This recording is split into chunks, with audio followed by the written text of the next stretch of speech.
Was steht da? Auf dem Fuzio? Das ist ja ein totaler Sautrotteltext.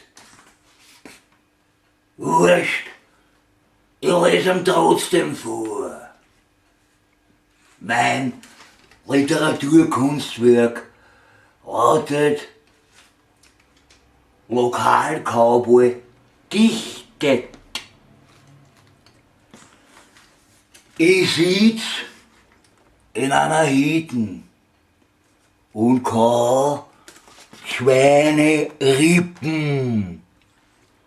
Sauf dazu ein Bier und fühl mich wie ein Stier. Mu, mu, mu. Doch ein Stier sauft kein Bier.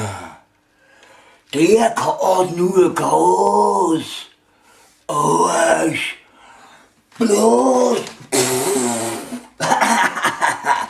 Danke für den rauschenden Applaus. Habe die Ehre.